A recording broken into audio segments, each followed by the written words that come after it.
Making a conscious decision to follow your heart for once, Tauruses. That's what I'm seeing in these cards. So we have the King of Swords, Six of Cups, Two of Wands. The Two of Wands is the conscious decision, and your heart is the Ten of Cups and the Six of Cups. That is like, oh man, that is the people who make you feel good. That's your family, your true family, your soul family. And it's deciding to actually go for that, even if that's not necessarily what's directly around you, because the Nine of Wands is like a reach goal. So you may not necessarily have these people in your life. You may not have the situation in your life right now. Like, let's say you want to have kids. You've just recently decided you want to have like a full family with like 10 kids. I don't know. You just decided that. So you're like, okay, maybe you've been sitting on this decision in terms of feelings. You felt this way for a while, but you hadn't consciously made the decision, the practical decision. And now you've made that practical decision. King of Swords is like having all of the logical pieces together and being like, yes, this makes sense on a logical level. I choose to do this because it aligns with my emotions, and maybe it has for a long time. And it's what I want. Let's pull Oracle card. Tell me more about this. Wow. One card came out, guys. That usually doesn't happen, so it's pretty significant, and it's the Universal Hexagram.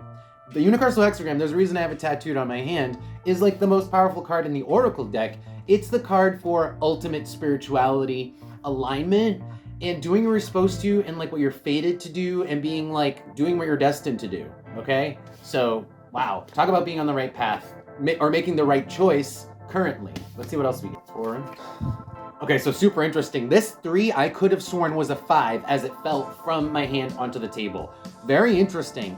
But which to me tells me that you have gone from indecision or inner conflict, which would be the 5, to agreement, to being like, okay, this is what I'm doing. And what are you doing? Following your spirituality. It came out again. I shuffled it and it came out again. I can't make this stuff up. And then we have the Bed and Capricorn. You've been sitting on this for so long. It's been your path for a long time, and you've just been ignoring it for a long time. But now you've made the conscious decision to actually, like, act. To actually act and follow your heart. Wow, good for you, Tauruses. Let's pull advice. I don't even think you guys even need advice. I think you needed advice maybe before you made this choice. I suppose let's see what comes out.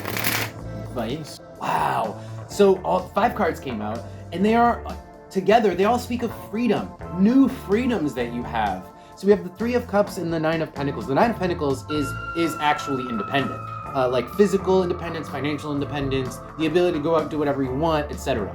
3 of Cups is specifically talking about being able to hang out with whoever you want, being able to socialize with groups of people that maybe you chose not to before, right? Because this is a new conscious choice. We're still talking about that reading from before. So looking down here, we've got Death, the 9 of Swords, the end of the stressful period in your life where you did not have these freedoms, the end of the entrapment phase of your life, okay?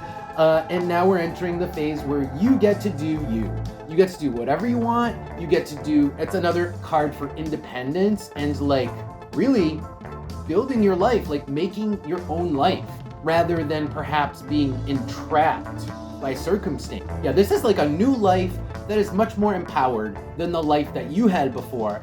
And you're choosing to follow this path that leads to this life that makes you way more empowered. So I feel like the advice here is to keep going. This is looking really good. Let's pull Oracle card. All right, so we have the Manticore and the Moon here. This tells me you guys are just leaving behind. You know what? This is the last vestiges of insecurity, of shame, all of the negative emotions of like self-doubt that you carried before you made this decision. I feel like you're purging those. This is the period, this week, is the period where you should, the advice is, like, purge those. Purge those last vestiges of shame, self-doubt, and follow the path forward. I hope this reading helps you to remove that self-doubt, because I hope that the cards encourage you to follow the path that you've just decided to go on. It's the right path, so have no doubt, guys. It's the right path. Keep going. All right, Tauruses, thank you guys so much for being here. This is going to be your reading. If you like the reading, don't forget to like the video and follow the channel if you want to see more of these.